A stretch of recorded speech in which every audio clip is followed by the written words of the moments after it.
Welcome. I'm Jesse from Elite Sports Training. I'm here to interview pitching coach Bill Hillhouse, who is also a former men's national team pitcher. Welcome, Bill. Can you give us some background on yourself, how you started in softball, and maybe where it's taken you over the years? Sure. Well, I'm a little bit of a unique situation because I've never played a single game of baseball in my life. I grew up playing fast pitch softball, just like most of the parents here, their daughters. Every mistake that their daughters ever made learning how to pitch, I made it myself. Whether it's throwing it over the backstop or throwing it towards second base when you lose control or anything. So I've I grew up. My father played fast pitch softball when I was a kid, and my brother and I were always the bad boys for him, and so we would go to all his games. And at that time in the '70s, there was so much men's fast pitch softball in the country that even a city like Erie, Pennsylvania, where I grew up, of 250,000 people, they had morning leagues played on Tuesdays and Thursday morning for guys who worked second and third shift who couldn't play the recreation leagues at night. So there used to be so much softball for guys, and the way of the world, it's just not there anymore. But that's where I started. I started pitching in that league when I was 12 years old. And usually when I speak to an audience, I always tell them, I mean, just fathom that for a minute. Imagine your 12-year-old daughter asked to go out and pitch against, the Kinesis, college team or something like that. That's what I had to do. It was chuck Yeah. and duck, throw it and duck, because So these are grown men. did they have leagues back when you played, and that some of those leagues have deteriorated now, like they're not around anymore? Yeah, a lot of leagues, a lot of men's fast pitch leagues in the country are decimated. What's left of them is decimated. And what's left now is a lot of guys that they're in their 60s and they just play for fun, little beer league type thing. But there's very few places left where there's a real actual competitive league. Gotcha. And where has this taken you? Like, where have you been? Like, how did you go? Like, over when did you first start going to other countries and stuff like that to start teaching and playing in other Well, I overseas? started I started playing internationally when I was 17 years old. It was my first trip to New Zealand for the winter, and New Zealand is to men's softball what the USA is to women's in terms of, kids grow up playing softball there. They don't grow up playing baseball. So in high school, in elementary school, in middle school, boys and girls both play softball. They don't play baseball, and so they have a long tradition of having great softball, and then their season is in the winter when ours is in the summer. So a lot of their players come over here, and I went over there, and I started doing that when I was 17. I did that for basically 10 straight years, and Wow.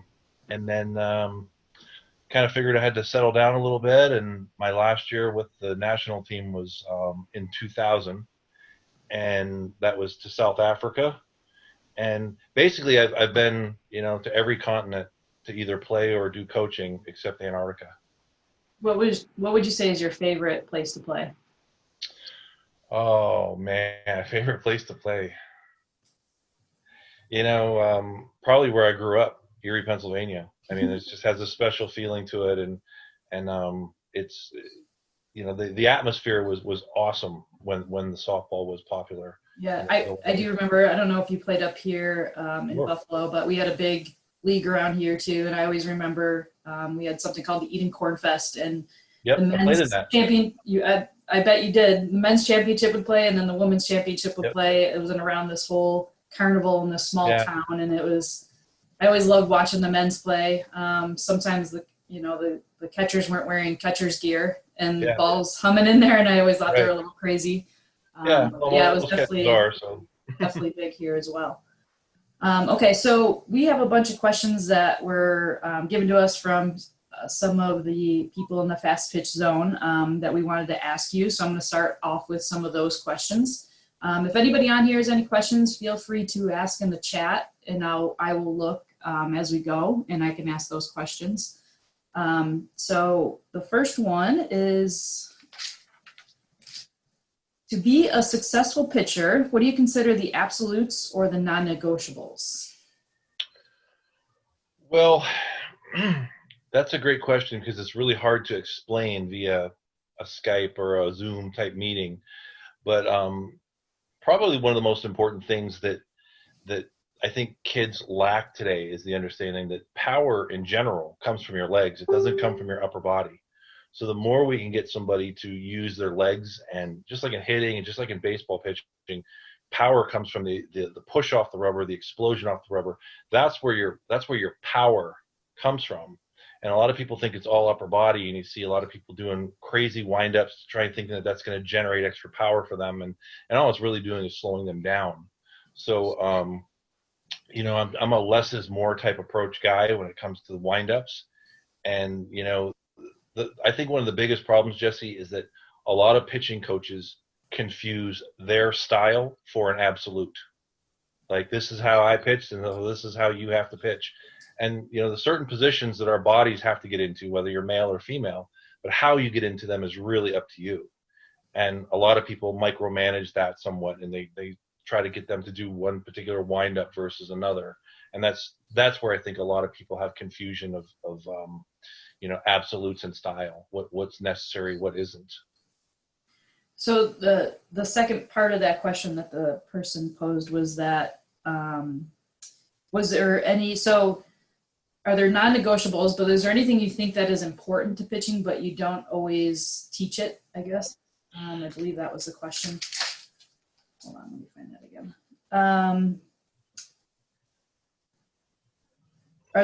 Is there anything mechanical you consider optimal but not necessarily fix on a kid? Is there anything you find important? Probably the backswing, when the arm does the backswing prior to going forward, is a really good example of a style. It's not an absolute, but it's something that can make a difference for a lot of pitchers. And what I mean by that is, when you watch the majority of girls who do a backswing, they stop their glove hand right at their waist, and only the ball hand swings backward. And so then when they go forward, only the one arm is pushing their body forward. They don't even have the axis of the glove hand to really help them get an explosion going forward. So they lose a bit in their legs by only using one half of their body for the push out. So I was always a big believer in hiding the ball as much as I possibly could, not to the extreme that some people are, but I just don't make it easy for them to pick or to see. And so as I wind up, I always tried to conceal the ball as much as I could, but more importantly, I wanted to make sure that my glove went backwards in a negative movement to help with the ball going forward in the positive movement. So I think that's a big one that it gets, probably 90, maybe 95% of pitchers I see do this big backswing thing, and they don't understand what they're doing when they do it. They do it just because they saw somebody else do it. All right. For those that just joined us, if you guys have any questions, feel free to add it to the chat. We already have some questions here lined up from some of the people in the Fastpitch Zone. So question number 2, how do you work with younger pitchers on control and maintaining consistency? Yeah, there's the ongoing debate with a young pitcher. Do you teach mechanics first, or do you teach speed first, or what was it, speed, or what was the other? Speed, mechanics, spin. Yeah, and I don't think there's really any debate that you got to go with mechanics first, because with mechanics first, you get everything else. If you have speed first but you can't control it, what good is it? If you have movement but you can't control it, what good is it? So you got to work on the mechanics in order to be able to throw strikes first and foremost. So that's kind of the big thing. And in teaching a young pitcher, my first goal in lesson number 1 through 3 or 4 is making sure they understand why the ball goes where it goes. If a pitcher is constantly throwing, she's right-handed, constantly throwing inside on a right-handed batter, and she doesn't know why, then she's not going to have how to fix it. So I want to make sure she knows why that happens so that she can fix the next pitch. Because you're never going to be perfect, but you got to let go of that one that you just threw and start fixing the next one. So my goal is to make sure that I teach them, why does the ball go where it goes? Why does it go high? Why does it go low? Why does it go inside? Why does it go outside? If they can understand that, then they're going to be able to self-correct when they're on the rubber or on the field, because I'm not going to be out there with them. I'm not going to be able to teach them, from the stand. They have to be able to know how to self-correct. And we do say, like, if you're working on your form, your control shouldn't be something that's a focus. So if you're just your control. If you're just trying to control it, there's a reason why it's not going where it's going, Mm-hmm. and it's something in your form. So you Right. need to work on your form, not necessarily looking at the end result. Yeah, I think a lot of times when people are trying to work on control as we know it, when people say control, pitchers start to aim it, and they start to really lose bad mechanics because all they're focused on is throwing that strike, trying to get it over the plate, trying to please the catcher or the coaches or whomever. And, a strike down the middle with really bad form is great for 10U, or maybe even below that. But once, beyond that, you better have a little more in your arsenal. Right. Good points. Okay, question number 3. When a high school player hits a speed plateau, what could be done to get better?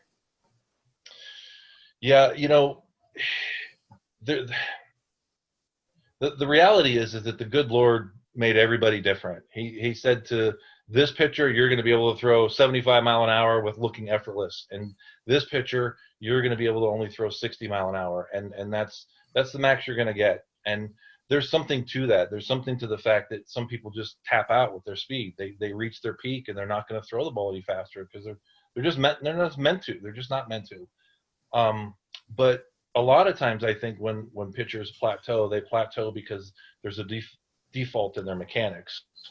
And if something was to get tweaked, and it doesn't have to be a major overhaul, but something just like I was saying about how the glove hand can help you get more momentum and power going forward, something like that can add a couple of mile an hour, and then it can be a kind of a breakthrough moment for a lot of pitchers, and then they understand their body a little bit more. Body awareness is the key.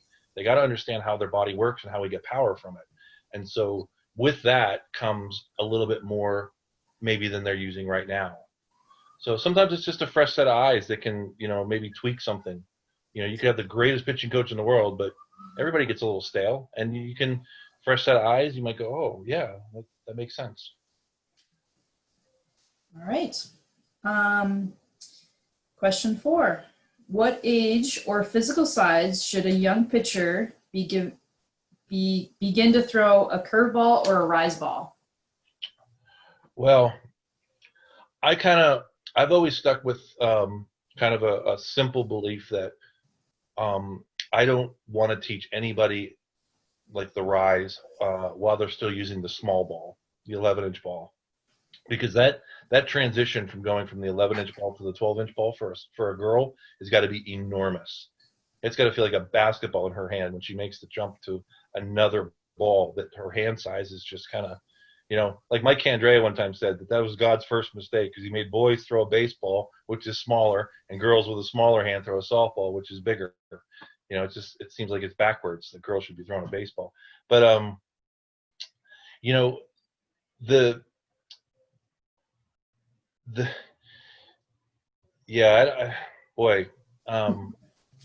that's a toughie. Well, I think maybe what some of it is that a lot of people, and I think you would agree with me with this, think that when you throw breaking pitches that you have to contort your body in different ways. Right. And so like a younger kid who might be taught to throw a curveball a certain way, who's contorting their body, then confuses that with their fastball and starts throwing her fastball like a curveball. Yeah, and so not only that. I think that, that question is kind of loaded in how you're teaching it. Yeah, that's why I've been kind of trepid with my words. But you're absolutely right that a lot of times pitchers are taught to contort their bodies and twist it, and a baseball coach would never do that. You'd never see a baseball coach say, throw your fastball by stepping straight, and then when you throw your curveball, you're going to step way off to the side and look completely different. Nobody would listen to another word that coach says, but somehow in softball pitching, that's become normal. People teach this and as though it's the normal way to go. And that leads to the confusion of forced movement versus breaking pitches.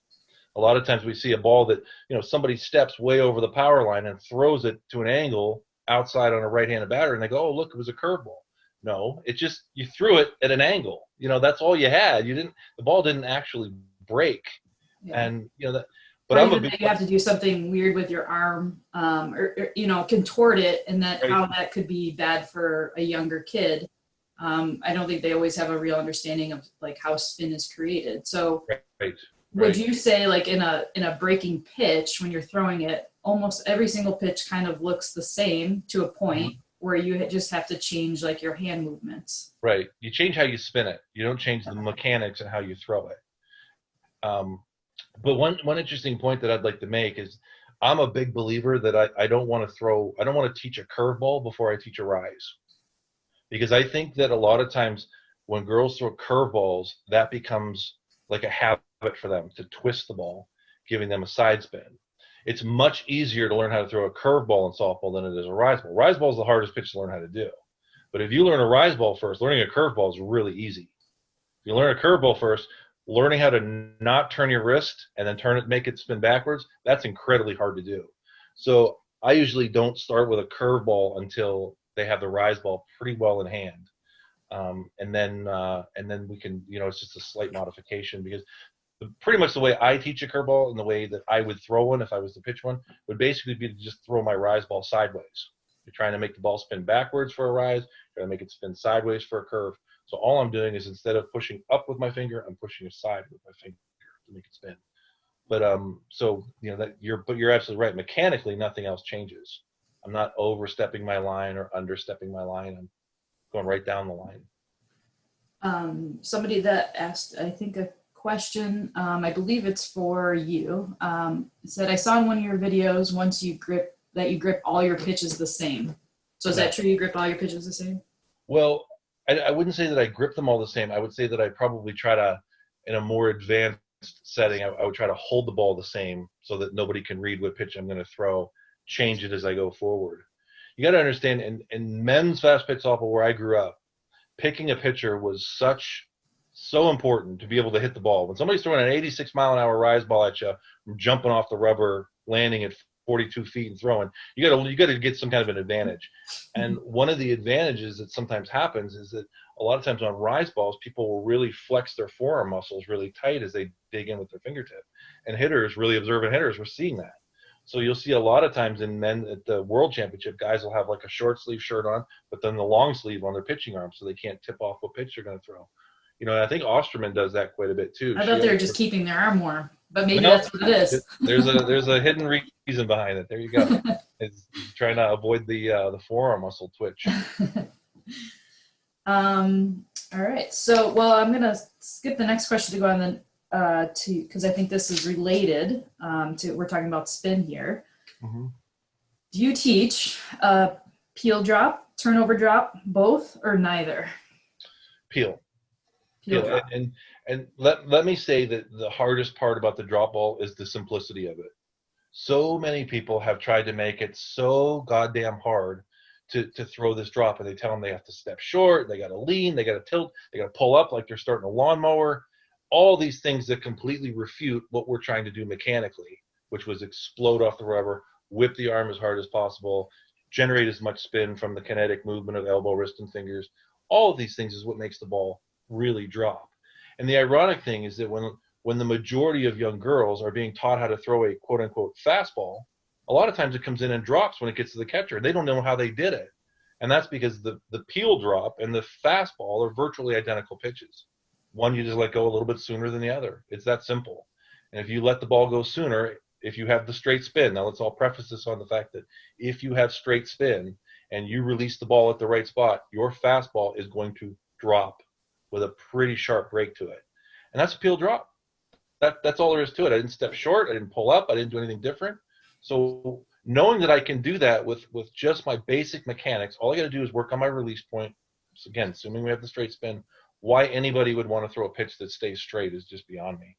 It's just, so, I can't understand it. Just for our viewers, you'd say a drop ball is going to come straight away, like 12-6 spin is coming like this. Right. And then would you say a lot of times on a fastball, when you're not throwing one that tends to drop, it's because your hand is a little bit inside the ball and it's going to tend to look like this. So like a fastball will tend more to look like this as opposed to a little straighter. And when it gets to straight, that's your drop. That's your peel drop right there. Well, in my understanding of it, I've never seen somebody have a difference in spin between their fastball and their drop, or a difference in release.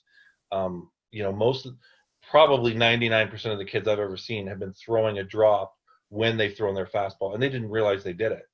And most of the times when I ask them, have you ever noticed that some of your pitches come in and drop at the end? And the catcher always says yes, because he's getting them off the shins or off the feet. And the girl says, yeah, I've noticed that sometimes, and they don't understand how they did it. And I explained to them that a lot of times it's just the simplicity of where you're releasing the ball. That's all it is. That's the difference. It's just a matter of trajectory. If you're throwing the ball relatively hard, you let the ball go a little bit past your back leg or your hip pocket, the trajectory of the ball is going to be upward. And it's going to get to the catcher before it has time to drop. letting it go before the leg is going to mean, again, if you have the straight spin, it's going to drop. It doesn't have to fight the upward trajectory. So, like I said, the simplicity of it for me is the big thing. Right. But the turnover drop, I don't understand it, because the majority of people roll it off anyway, and they do all these crazy motions in order to try to, I don't know what the reason is they step real short, and they do this elbow thing where they turn their elbow over. And so yeah, it's become like, the more I videotape, everybody that thinks they're throwing a turnover is throwing a type of peel. And right, they roll it off and then they do all that stuff. Yeah, what I've come to believe is that they feel like they're over the ball, but really it comes off their fingers and then they turn inward afterwards. Right. So it's an exaggerated feeling, which sometimes helps them get to that straighter spin, rather than sometimes being inside the ball a little bit on release. Well, that's true, but the other problem with it is it's changing their motion completely. Most of these pitchers that you're discussing are stepping shorter, and they're getting up on top of it and doing this crazy motion. And for what? When the ball's already been released anyway. So all these things are for naught. And like you said, they feel like they're doing it, but in reality, all they're doing is they're, number one, telegraphing to the batter what pitch they're throwing, if a hitter can see that change in enough time. And the second thing that they're doing is they're really messing up their own timing by changing how they pitch every single pitch they throw. One pitch I do this, I step this way. One pitch I step this way. One pitch I lean. One pitch I tilt. There's no consistency in their motions, and that can lead to some confusion a lot, later too. Okay. Next question is a hot topic. There's always the controversy of hello elbow versus internal rotation arguments. I know you don't really use the term internal rotation, but can you describe what happens on the backside of the arm circle into release, or how you would describe that? Well, I guess I kind of explain internal rotation with more of a whip definition. And if their arm is truly whipping across their body, then the internal rotation is going to happen very naturally. And, everything that's done in hello elbow has to be taught. Things that are done with internal rotation don't have to be taught. If you gave a kid a ball and just said throw it, they're going to throw with internal rotation mechanics. If you give a kid a ball and you have to teach them how to bend their arms straight up and point the ball behind them, and all these things the pitchers have to be taught to do in order to be a hello elbow pitcher, that right there is the biggest argument in the world, or the simplest argument for which way is right. Nobody ever, you don't see any hello elbow pitchers on the Olympic team. You don't do it. And Jenny Finch is one of the best examples of that she teaches it. She was taught that, but that's not what she actually does when she pitches. And so, but to explain it is more about getting, to a kid, they don't understand internal rotation. They just want to know how to throw a ball. And so the simplest explanation I give them is just whipping their elbow as hard as they possibly can. And that will make the wrist and the fingers follow suit naturally. Excellent. Okay. Do you still run into a lot of that in Buffalo? Not as much. So I started running a bunch of webinars. Every kid that I have come in has to go through basically training where I explain it and show through videos. So I used to, a while back, get a lot of pushback, but now that I have, an iPad full of videos and able to put together those webinars, it was a lot easier for me not to have to argue it, that people could see it with their own eyes. Yeah, I think there's definitely been a lot more resources out there for people to be able to do their homework and investigate what they want to do with their kid's pitching career. Which way do you want to go? What makes more sense? It's where there never used to be this many resources as there are now. So the other thing that I think that I've done that's helped is usually anytime I run a clinic, I videotape every single kid before I even say a word to them and show them what they're already doing. Because a lot of times they're in shock. They think they're doing something else, and then I show them what they're already doing. So that's usually the biggest eye opener. And that came about with the iPhone in slow motion. So it never used to be in our hand. It used to have a special camera to get that slow motion. And now that it's readily available in our hands, it's so easy to show a kid right then and there.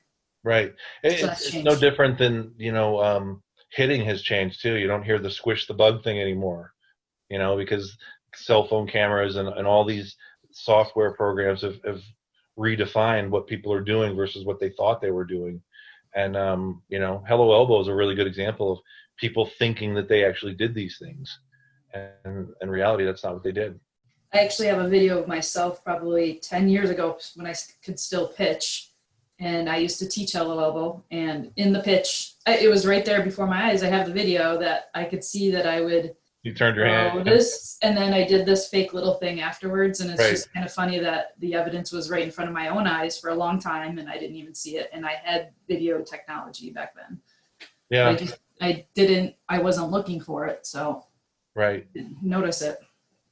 Yeah, it's interesting how what we do versus what we think we do. That's for sure. All right. As a pitching coach, what would you say is the hardest thing to help a kid fix when they're older? So let's say you had a college kid. What's the hardest thing to try to change on them if you're going to change something? Boy, you got to make changes incrementally with college kids because they're pretty well set foundationally. So, I'll tell you an interesting story. Several years ago, I was a consultant for a Division I school, and I'm not going to name the school, but and I would actually fly down on Tuesdays, and I'd work with the college pitchers, and I'd fly home Tuesday nights. And one of the girls, I'll never forget this, Jesse, as long as I live. First time I met her, I said, "Can you show me your drop ball?" She did it. "Can you show me your rise ball?" She did it. "Can you show me that?" Okay. Well, she was doing all these things that we were talking about, changing her motion and doing all these things and trying to do hello elbow. So I grabbed the ball and I demonstrated it for her. I said, "Well, this is what I do. This is why. This is the differences." And I'm kind of paraphrasing a little bit, but the girl looked at me and she said, "You know what? That's really, really impressive. I've had 1,000 pitching coaches in my life, half of which have been men. Not one has ever been able to demonstrate what they've talked about. But I'm in Division I college. Why would I change anything I'm doing right now? I'm already getting a full scholarship. Why should I change anything?" And I thought about it. I went, "You know what? You're absolutely right. You are absolutely right." Because this girl didn't want to do anything better. She was happy where she was. And you're not going to change somebody who's in that mindset. So she's absolutely right. I'm not going to be able to. She's in Division I college. Yeah. So you got to have that mentality of wanting to get better. Yeah. Somebody had said something to me once that really stuck, and it's helped other college players I know. And that's that you need a mental permission slip from them in order to want to change something. Mm-hmm. So you have to figure out how to get that from them first. Right. Like for them, either through video, for them to see something themselves, say, "Here's a video of Kat Osterman or Jenny Finch, and here's a video of you. Mm-hmm. What do you see that's different that maybe you can improve?" Right. And if they see it for themselves, that's something that I think that's one area you can get a mental permission slip from them. Yeah. That's a good way of putting it, a mental permission slip. I'm fortunate, and as are you, that I can demonstrate it. As a guy, that's not a common thing for a male to be able to demonstrate fast pitch softball pitching. But I can demonstrate, and I can look at Sally and say, "Okay, you know what? This is how you pitch. This is how I did it. Did you like what I just did?" And she says, "Yeah, that was really neat." Okay, well, doing it your way isn't going to work. You have to make these changes. It's not my rule. It's God's rule. It's the way your body's designed. It's not.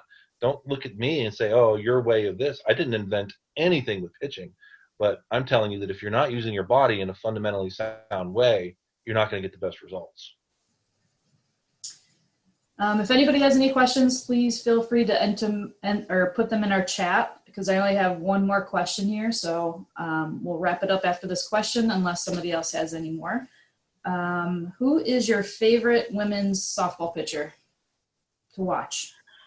Definitely Osterman. Osterman was she mechanically, she's smooth. I like her pitches that she throws, the up, down, and change. She doesn't get lost with trying to think she has 8 different pitches. So she keeps it down, and her mechanics are smooth. Other than the fact she pitches with the wrong hand, she's definitely one of the better ones I've seen. So. Funny story. I was in the Philippines in like 2004, and I saw Ueno throw. Japan was playing in the Asian Games, and I was down working with the Philippine team for the Asian Games. And I was the first time I ever saw her throw, and I was just mesmerized watching this woman throw a ball. And I said to the guy who was next to me, I said, if you give me that girl for a year, the USA will never beat her again. And so, well, turns out they didn't need me. They beat her. They beat the U.S. in the next Olympics anyway. But I remember watching her in 2004, thinking, "Holy cow, this woman is awesome." But yeah, I think my favorite to watch though was Osterman. I agree. Hopefully the Olympics are still a go next year. So Osterman Yeah. is definitely one of my favorites too. Got a chance my kid will qualify if it goes off. He's a Oh swimmer, yeah, and there's a good chance he could qualify for Tokyo now that they pushed it a year. nice. Yeah. All right. Does anybody else have any questions? If you want to unmute yourself, otherwise we're going to wrap this up. Any takers? All right. Well, thanks, Bill. Thanks for joining us, and hope you have a good night. I'm going to put our info up on the screen here. And So if thank you, Crystal, for anybody, organizing it. Thank you for Crystal for organizing it. This was great. yes, thanks, Crystal. I know she's on here. If anybody wants to, Bill has some videos online. You could buy them on his website.